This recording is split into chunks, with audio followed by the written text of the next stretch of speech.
Hello' everyone, কি খবৰ তোমালোকৰ? আশা কৰিছোঁ তোমালোক সকলোৱে ভালে কুশলে আছা। তোমালোকৰ 6 মাহিলী পৰীক্ষা কেনে চলি আছে কমেণ্ট কৰি জনাবা। নমস্কাৰ, মই দিগন্ত। আজিৰ ভিডিঅ'টো পৰীক্ষাৰ বাবে প্ৰস্তুতি চলাই থকা শিক্ষাৰ্থীসকলৰ বাবে ছুপাৰ হেল্পফুল হ'ব। আজি আমি এখন উত্তম আৰু উন্নত মানৰ কুৱেশ্যন পেপাৰ লৈ আহিছোঁ, যি তোমালোকৰ পৰীক্ষাত ভাল নম্বৰ পোৱাত বহুত সহায়ক হ'ব। সকলো তথ্য ভালদৰে আয়ত্ত কৰিবলৈ তোমালোকে এই ভিডিঅ'টো সম্পূৰ্ণ কৰি শেষলৈকে চাবা। ভিডিঅ'টো যদি তথ্য সমৃদ্ধ হয় আৰু ইয়াৰ দ্বাৰা উপকৃত হ'লে লাইক আৰু শ্বেয়াৰ কৰিবা। চেনেলটো যদি ছাবস্ক্ৰাইব কৰা নাই, দৰকাৰী আৰু তথ্য সমৃদ্ধ ভিডিঅ'ৰ নটিফিকেশ্যন পাবলৈ চেনেলটো ছাবস্ক্ৰাইব কৰি লোৱা। তোমালোকে ভিডিঅ' স্ক্ৰীনত এখন কুৱেশ্যন পেপাৰ দেখিবলৈ পাই আছা।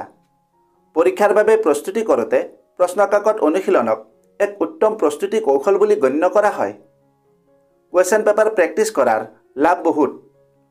পৰীক্ষাত অহা প্ৰশ্নৰ আৰ্হিৰ সৈতে চিনাক্ত কৰে, পৰীক্ষাৰ ফৰ্মেটৰ সৈতে পৰিচিত কৰে, জ্ঞানৰ ব্যৱধান চিনাক্ত কৰে, উত্তৰ লিখনি কৌশল উন্নত কৰে, সময় ব্যৱস্থাপনা উন্নত কৰে, আত্মবিশ্বাস বৃদ্ধি কৰে। ইয়াৰ উপৰিও আৰু বহুতো লাভালাভ আছে।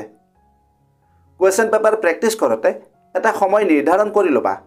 আৰু আটাইতকৈ গুৰুত্বপূৰ্ণ কথাটো হ'ল, কুৱেশ্যন পেপাৰ প্ৰেক্টিছ কৰাৰ কিছুমান টিপছ আছে।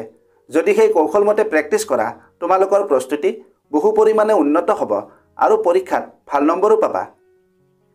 এই বিষয়ে ভিডিঅ' এটাত আলোচনা কৰিছিলোঁ। ভিডিঅ'ৰ লিংক ডেছক্ৰিপশ্যনত আছে, তোমালোকে ভিডিঅ'টো চাই ল'বা। আৰু যদি এই পেপাৰখনৰ PDF লাগে কমেণ্ট কৰিবা। লগতে তোমালোকৰ প্ৰস্তুতি কেনে চলি আছে এই বিষয়েও কমেণ্টত লিখিবা। এতিয়া তোমালোকে পেপাৰখন ভালদৰে চাই লোৱা।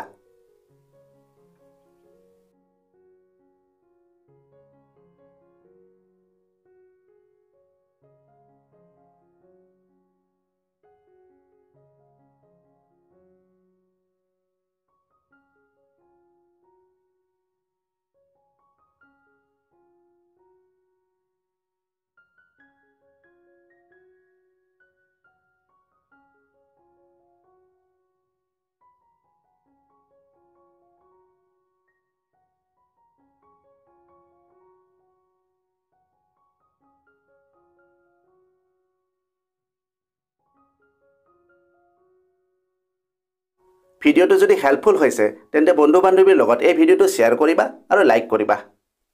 আজিলৈ ইমানতে এৰিলোঁ। অতি সোনকালে আন এটা আকৰ্ষণীয় বিষয়ৰ সৈতে পুনৰ লগ পাম। ধন্যবাদ।